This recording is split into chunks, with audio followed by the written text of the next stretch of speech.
Hello everyone, and welcome to week 6 of social media analytics and email campaigns. We're going to be talking about email marketing tactics this week.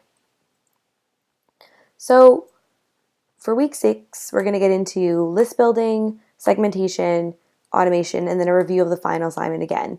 And the goal of this lecture is to really get into an explanation of what you need to be doing for your final assignment. So that's why we're going to spend some time at the end reviewing again.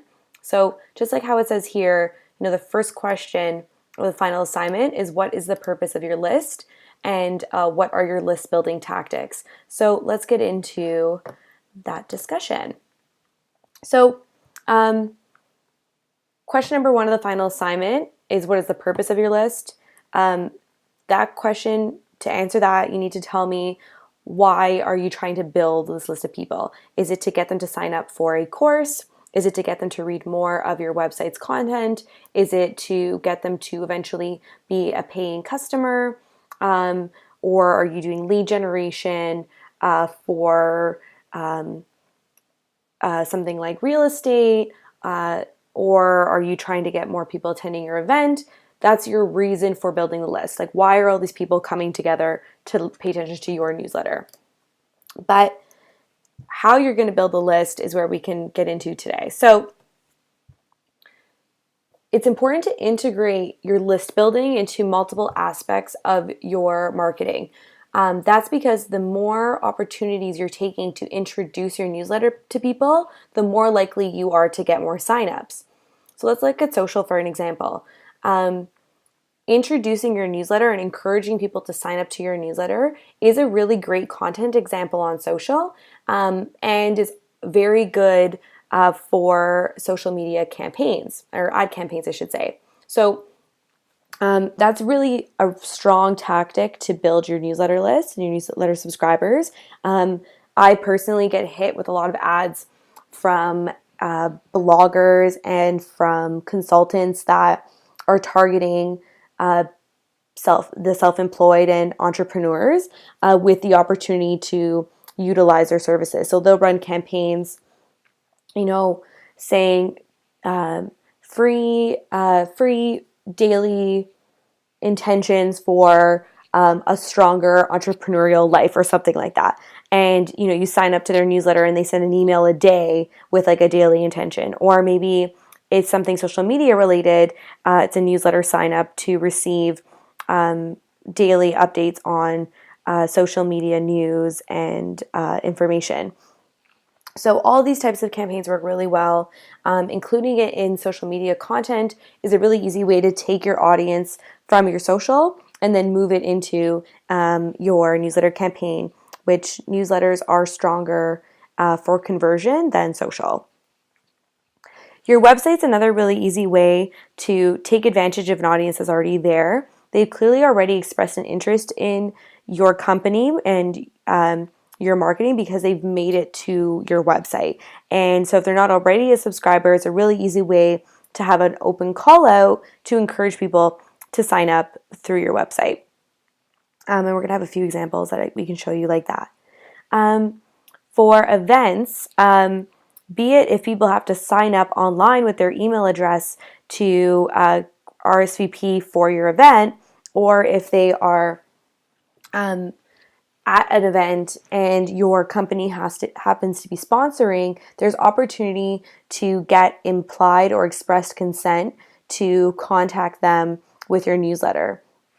An example of what a client does for events they sponsor is they have a bowl out at their booth or their table, and they have the opportunity to enter a contest by providing their business card and providing implied consent for them to reach out with a newsletter.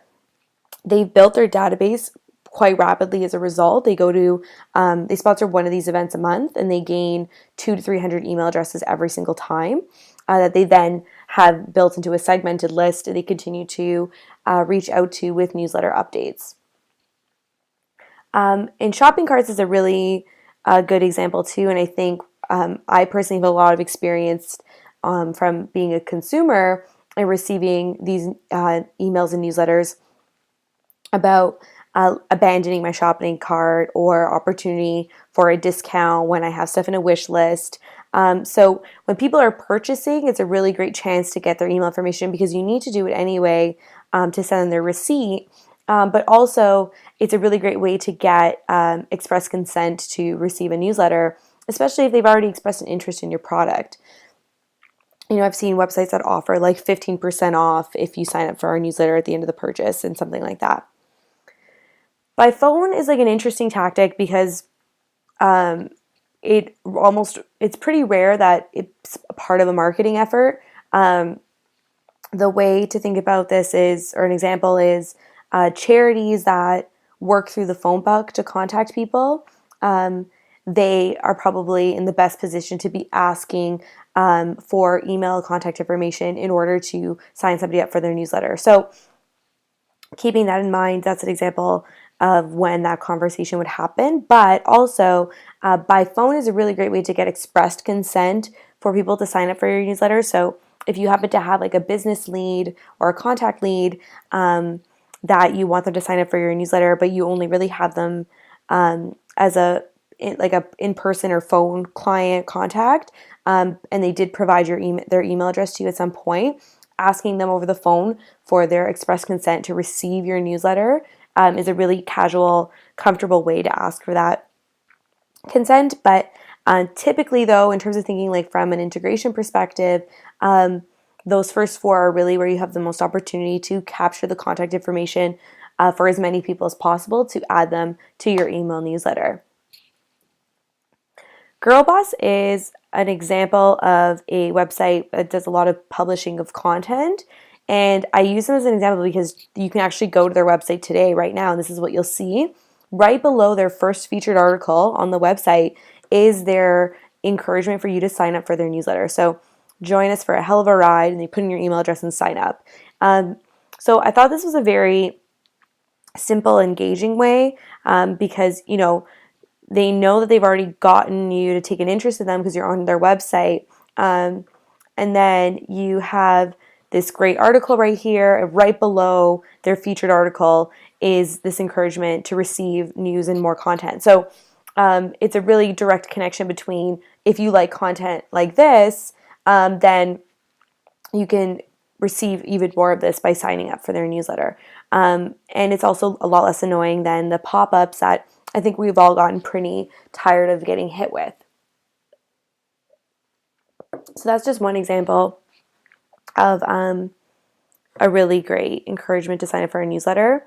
In the additional resources for this week, there's a lot to go through, mostly because there's just so many different examples that I couldn't even touch on in the time that we have in this lecture. And also because I think it's great if everybody can take the chance to explore different examples in so many different categories of business so that you can figure out what works best for the businesses you're working on or with. Otherwise, we could only be touching on a few examples and then they don't really apply to what you're doing. So there's just so much opportunity for exploration. I really encourage everybody to go through and look through all the different examples. But I did want to show as one example of on a website how clean and simple it could be to just request for somebody to sign up for the newsletter right then and there. So just to speak to again, the more that you can think of your marketing efforts holistically, the strength of each individual piece. So when you're thinking of your email marketing and your campaigns, if you're thinking, how can I use one audience from one area and encourage them to sign up for my newsletter? Or when your email campaigns, how can you encourage them to engage with you more on social? You'll see that there'll be benefits across the board to all of your marketing efforts, and you'll have more opportunity to reach more of your goals and your KPIs. So always think holistically. Think where you have the most introductions to new audiences and how you can really take advantage of those opportunities. Just a fun friends gif, just for the fun of it. So social proof is when it's an indication to somebody else that others have joined in or have engaged with you. So I've seen email marketing campaigns that when being targeted on social media, for example, it'll say, join the community of 10,000 people that are working to be stronger marketers. And that community they're referencing is their newsletter following. So it's an indication that 10,000 other people have found this source valuable, which means I should also find it valuable. And that does work. It does work for us to be told that other people have approved of something, and that's like a psychological thing. So you can really take advantage of that kind of thinking and implement it into your campaigns to encourage people to sign up for your newsletter. Similarly, testimonial recommendations when you're working on like a smaller scale can also be really helpful. So an example is, let's say you have a wellness client that is really focused on creating a newsletter that provides value in daily exercise and explains the value of it and provides ongoing workouts that people could do from home or at their desk. You can ask either people that have been subscribed to this newsletter for a while, or clients that also subscribe to the newsletter and are engaged with it. You can ask them for testimonials to use that testimonial in your social ads, let's say, or on your website that say their quote like, I cannot, or I have a much better day because I am doing this daily workout from this newsletter, or this weekly workout from this newsletter, whatever the case may be. Having that other human voice and face say that this is a great newsletter to sign up for could encourage others to see the value in that newsletter. You can also ask people to forward your newsletter to others. You can run referral campaigns that encourage people to introduce you or your newsletter to others for the chance to win something. Referral tactics are always like very strong, because when somebody is recommending that somebody close to them take part in something or follow something, it usually is a very strong conversion. So leverage connections and leverage engagement from people in order to encourage others to continue engaging. And just like we spoke earlier in the semester about A/B testing and optimizing to make sure that each piece of your campaigns and the work you do are as most successful as possible, you should be A/B testing your landing pages, your emails, your tactics, every piece. When you're trying to build your list, a landing page could really be the piece that makes it or breaks it. So the ad could have gotten them there, but if they're not signing up and you don't know why, because you didn't create another version to test against, you could have to then go back to the drawing board and start over, or then go and create another version of your landing page. Similarly, test your tactics. So if you're looking at, let's say from your website perspective, is it a pop-up that's going to be the most successful? Is it something on the sidebar encouraging people to sign up for your newsletter? Or is it a page that's the entirety of it when you first get there that they sign up before they even move on to your website? So A/B test these tactics also when you can, but definitely recommended. And then also, thinking about it from when you're in person with somebody or you're on the phone with them, just like we do A/B testing for everything we do digital marketing wise, you should be testing different scripts and conversation tactics to encourage people to sign up for your newsletter. So are you good at getting to the point of why the newsletter is of value? Are you good at, getting them to provide the information? And it's not meant to trick anybody. It's just meant to bring across as much good information as possible that encourages them to take an interest in your newsletter. So just like everything else we've talked about this in this course, A/B testing and optimizing the pieces for the strongest conversion to newsletter subscribers is an important part of the process and should be thought of not just on the original implementation of your email newsletter, but when you're continuing to build your list and want to make sure that your tactics are as sharp and strong as possible. Sorry, I just needed a drink. So, segmentation. Let's get into what segmentation is. So, segmentation is when you take your list, and let's say that's this crowd of people here. All these people are on your newsletter list, a subscriber list. And then you are segmenting that list, breaking it into pieces based on different information. So it could be geographical, like maybe these people are all from different cities. It could be that they signed up at different times for your newsletter. They could be in different careers. They could have made purchases at different times. They could have opened or not opened your newsletter. These are all pieces of information that luckily we have the opportunity to segment with a lot of the tools out there, like HubSpot is an example of a tool that is a CRM and a newsletter database that you can use to segment your information and follow up with people. So in this case, you plan the entirety of a campaign. So an email campaign is not just the one newsletter that goes out to them or the one individual email. It's the entirety of the campaign. You should be, when you can, planning a campaign with longevity and then segmentation in mind. So who's going to receive what information and when, in order to get the strongest results and meet your goals and KPIs.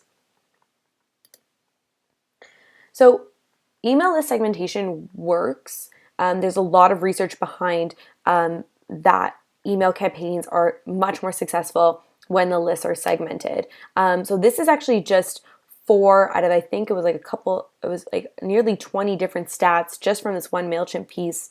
And I have the link in our additional resources. Is really interesting because they break up the results by different types of segmentation. So it's not just overall, but for the purposes of just the class today, we're just going to get into the overall segmentation results. So this is looking at globally across MailChimp users, the results when email campaigns were segmented. So the opens were over 14% higher than non-segmented campaigns, which to me is incredibly telling because if you are segmenting to the right audiences, then it is more likely they would open your email. And that's what you want. You want to be able to tailor your targeting across the board digitally, but in this case with email, so that you are increasing that open rate. What's also really telling is clicks were over 100% higher than non-segmented campaigns. So once again, if you are tailoring your information to the right audience, then of course you should see an increase in your results. So the fact that clicks, which is really an important driver of results from email, are 100% higher, then you see the value of working with a tool that segments your list for you. Abuse reports. So this is when people are flagging to MailChimp that they should not have been receiving this email.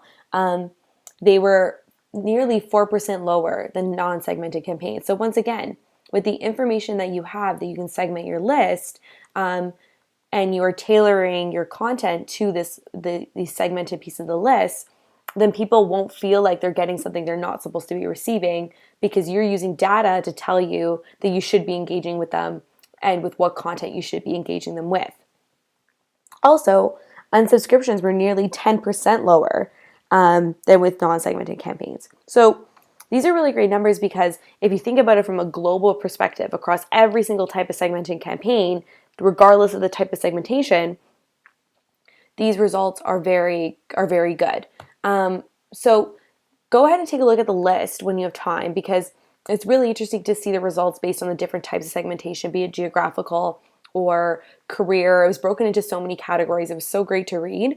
And it's definitely telling, and you can go in and decide for your final assignment, is it worth it for you to segment your list based on that information, and how you will plan to segment your list based on these results that would drive your decision making. So it's not just that you can target people for the best results with these segments. Segments can also give you a lot of great insights. So from an analytical reporting perspective. So let's look at this both ways in this list here. Thinking about it from a geographical perspective, if you have a national client or company and you're sending your emails out all across Canada, you can look at the open rate based on particular areas of the country. So let's say the open rate was stronger in Vancouver than in Toronto. So that's when you're thinking, okay, is the Vancouver market, although maybe smaller, definitely has a stronger interest in our company and maybe our product. So then do you run a campaign to encourage more newsletter signups in Vancouver? Or do you offer a special sale or discount or incentive to your newsletter subscribers in Vancouver because there's clearly a stronger interest? And then also, do you look at Toronto and be like, wait a minute, why aren't we getting the same kind of opens that we're getting in Vancouver? What is the reason? So thinking about the insights you can gather from these different segments is very interesting for me from a marketing and then a business perspective because it'll drive decisions. But on the flip side, you can target your email campaigns geographically and run information that you know will only be valuable to those certain markets. So you can send an email to only Vancouver about a sale for only Vancouver subscribers and not bother the rest of Canada and be like, wait a minute, why are you telling me about a sale in Vancouver? I don't care. I'm in Toronto. I'm in Prince Edward County or wherever. You're somewhere else in the country. This sale does not matter to me. So you can actually benefit your unsubscriptions or your abuse rate because, or abuse reports, sorry, because you are targeting your information to go to the people that should be receiving it. But then also when you're sending stuff out to everybody all at the same time, look at that data and let it tell you information, insights that will change your strategic thinking for your campaigns and for your work.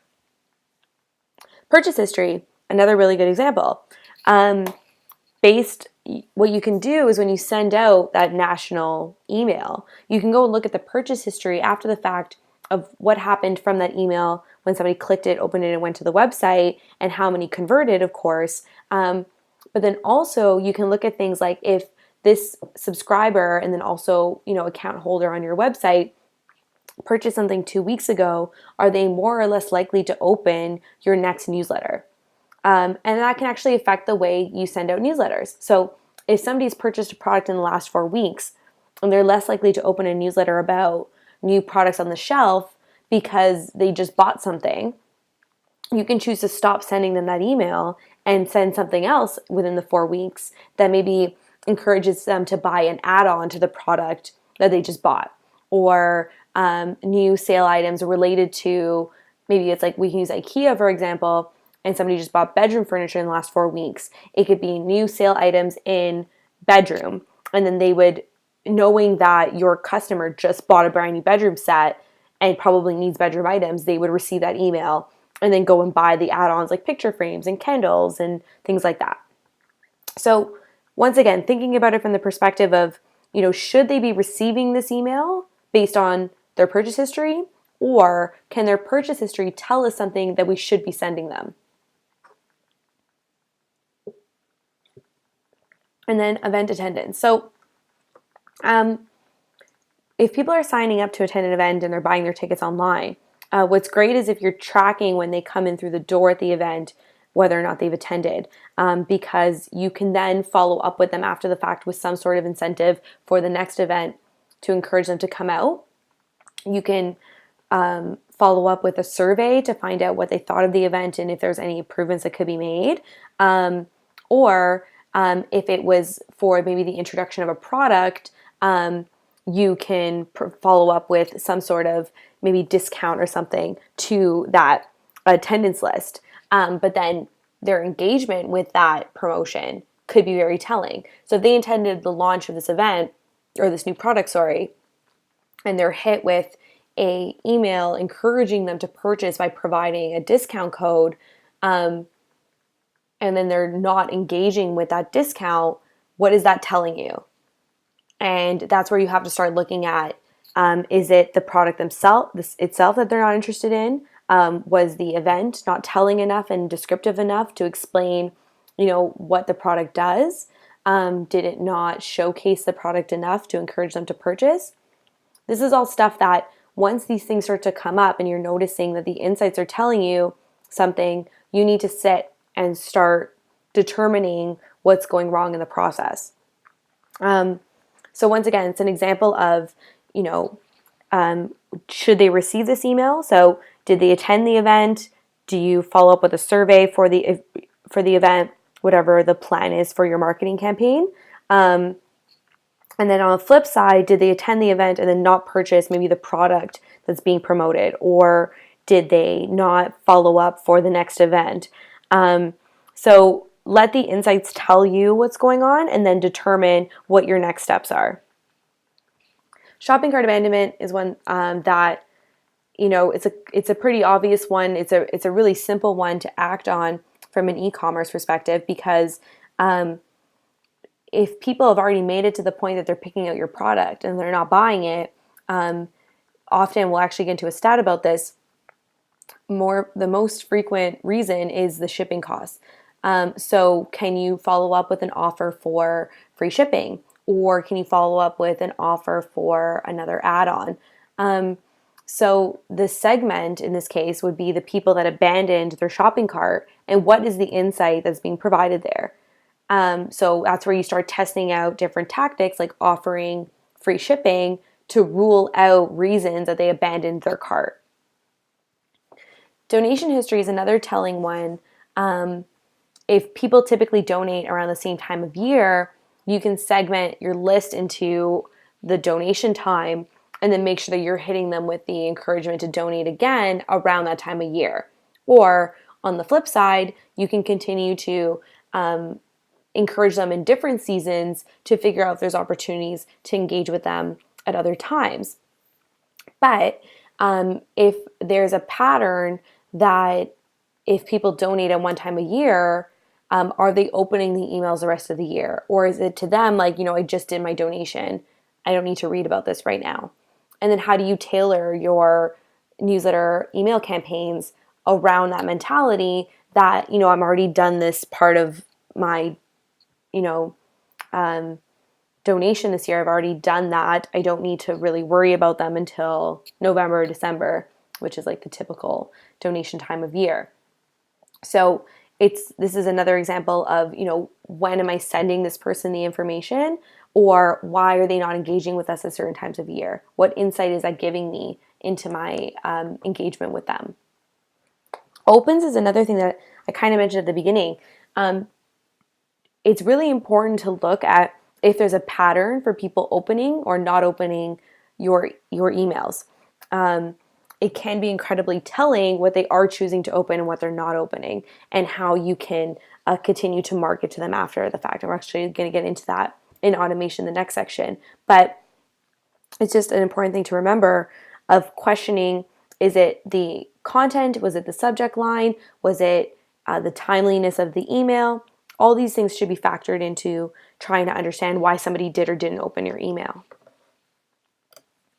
So here's a list of primary reasons digital buyers abandon their carts. And this is just in the United States, 2015. Just an example, a really visual example I found just to discuss, what could be done from an email marketing perspective to bring these people back in.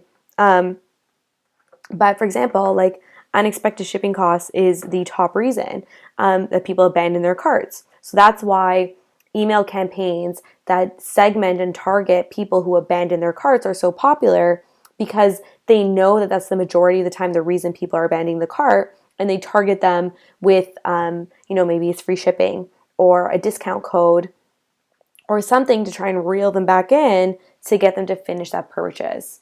Other examples are, so for example, like having to create a new user account. This is something that if there's no opportunity for them to put their email in, you would never know that this was what happened.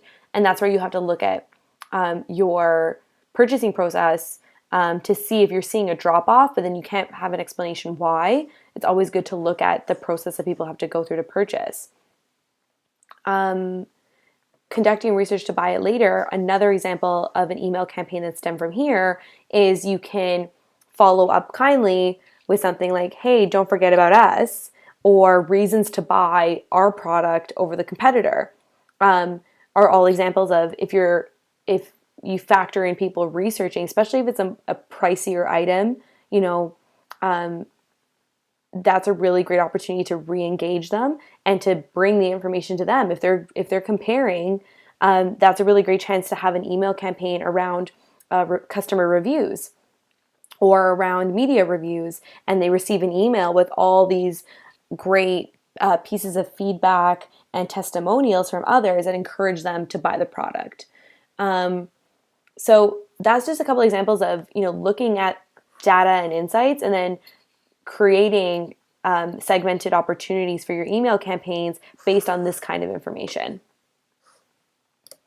Automation. So now that we just finished discussing segmented lists, it would be incredibly tedious and incredibly annoying to have to manually segment your list to email people that, left stuff in the cart or opened one email and then not the next one. So that's why more and more tools are offering more of this like full suite of services. MailChimp is an example. It's offering more of that, but there's platforms like HubSpot that's what they're known for across the board, is by offering a very easy to use CRM that can manage this kind of automation. So it's really great that you can make automation work for you. You can actually plan the whole experience that you want somebody to have with your email campaign by working with these automated tools. So for example, when you have somebody new sign up to your newsletter, you can have them hit in the next day with a welcome email. And maybe it's a whole series. Maybe for the first 3 weeks that they're on your newsletter list, they receive a little bit more emails than everybody else and with really specific information, because you want to tailor their initial experience with your newsletter. So maybe email 1 is, welcome to the social media marketing best email with information coming to you 3 times a week. And like, what will you expect from these emails? And it'll have like an outline of what they're going to get when they get these emails. And then maybe they get a little bit more at the beginning because you're offering tutorials and you want them to go engage with them. And you just want to, lean on their excitement and their enthusiasm for this new newsletter.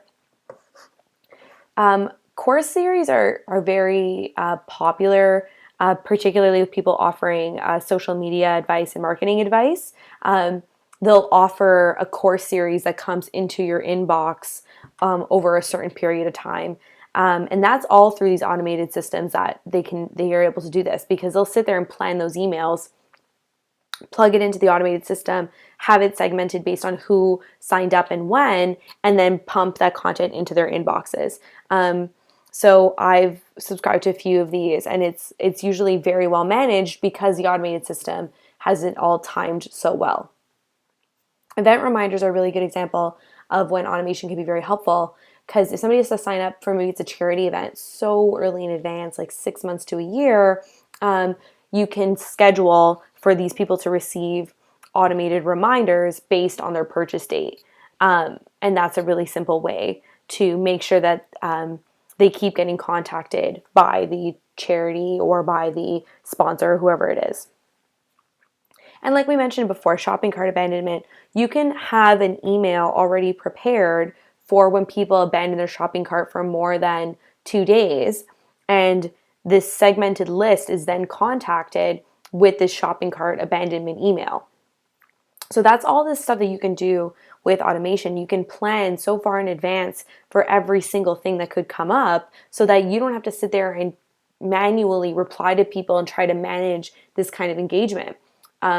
Especially when your database begins to grow, it can be very tedious. And if you can remove one more thing off your plate, you always should. Now, the additional readings, we have a lot on automation and segmented lists. There's so much you can go through, like 5 stages of email segmentation, 30 ways to segment your database. There's so many really good examples up here. I definitely recommend exploring a lot in this particular category. The reason is because in every single type of business or industry, there are their own examples of success. I have a lot of experience in the real estate world, working more with wealth management now. And those examples, although are cool and great, might not perfectly align to the business that you're working with. There's examples here like how to use segmentation to increase your conversions. Neil Patel always has really good examples. So going through this, you can determine like what best applies to what you're working on and what doesn't. So this is definitely a category that the more inspiration, the better. Oh, that was such a good example of a pop-up. I'm sorry, one second. Here, wait, we'll let it happen. So the more research you do, the better, in particular this category, mostly because you continue to get more and more inspiration from the source. Oh, they didn't. Oh, they have it tracked. So once you hit it and you don't engage with it, then they don't hit you again. So when everyone clicks the Neil Patel link, go and look at the pop-up that you received to encourage you to sign up. HubSpot's actually another example. I keep mentioning them throughout the lecture today because they are known for this. They have a really great CRM platform that can be integrated to so many different types of businesses. So they end up having a lot of data and a lot of advice to go look at. Keep in mind, they are, a product that is for sale and for use. So if you sign up to their newsletter, they offer a lot of really great advice, but they are occasionally trying to sell to you. Same with Neil Patel. Like at the end of the day, these guys are always trying to get you to pay for their programs, which, it's part of the game, but is all very interesting. So for example, here's an example of how they're encouraging you to sign up, free guide of how to segment and optimize your email. I've actually read this one. It's great, but it's a perfect example of you go to click download now, you're brought to a landing page, you put in your information, and then look, they actually will try to segment your list in different ways. So for them specifically, they figured out the data they need to know. Does your company sell any of the following services? So if you click yes, you are now a potential client for them, a potential sign up. So they'll segment you in this way. Job title, they'll probably do their best to do a scan to segment their list based on job title. So if I type in here, like social media consultant, they probably will produce a list of all the different social media consultants and have us segmented to contact with particular salespeople to encourage us to learn more about HubSpot and potentially sign up. So that's an example of a encouragement to go and sign up for an email newsletter by offering up a free product or free download in order to get your email address. I think it's also really important for the final assignment to research different tactics and different processes because it'll really help from an inspiration perspective, but also for you to decide what you want to do for your business. So definitely, of all the weeks to read the resources, this would be the one. So let's talk about drip a little bit here. How drip emails work is that your segmented list, or your list is segmented based on engagement with your email or with your website, let's say. But we're going to talk specifically about engagement with your literal email. So let's say somebody has signed up for your newsletter and they receive the white paper from the company you're working for. Drip will then track whether or not they open that first email, and then the plan is that they receive this next email only if they've opened the first one. And if they haven't, they'll receive a different email. And that's because you're aiming for success. You're not trying to push everybody down the same email path. You're trying to work with people's reactions to your email content and deliver something they're more likely to engage with. So in this case, if somebody wasn't willing to read a white paper, they're definitely not going to be willing to read an ebook. So why would you send them another email offering up something else that's tedious to read? No, instead, we would offer them a video because that's easier to watch and engage with. And let's say at that point they did open when they found out based on the subject line that it was a video and they opened and engaged with it. If they did, then maybe you can send them the ebook because it provides a deeper analysis of the product and the benefits because you've hooked them based on this video. But let's say that they didn't open it for the video either. Then at that point, you can say, okay, this is like an unengaged prospect. I want them off this list, or they're separated into a separate list, segmented, of course, and they're hit with a campaign encouraging them to re-engage with your newsletters and for the opportunity for you to reach out to them after to try and bring them back in. So that's how drip works, is that it's trying to it's working in a human way, in a sense, reacting to people's engagement with your newsletter and trying to deliver the best content in order to keep them engaging with you. So this can work in a bunch of different ways. I've worked with clients that run email segment campaigns that, based on when they've joined the database, starts the process and then it continues to follow them throughout. So almost like a canon, like in music, people are receiving emails at different times that works with them best. So this can be really handy if you're trying to build a big lead gen, or if you work with clients that are brands and customers that are going to events and they're trying to engage a lot of different type of people and trying to keep these people as engaged as possible for a long period of time. This is it's a big process to do it, but can be very valuable if you're trying to work with a lot of different people and engage a lot of different people. So let's review the final assignment one more time. If anybody has any questions, please reach out to me. I'm here to help. But I just want to make sure we're all very clear.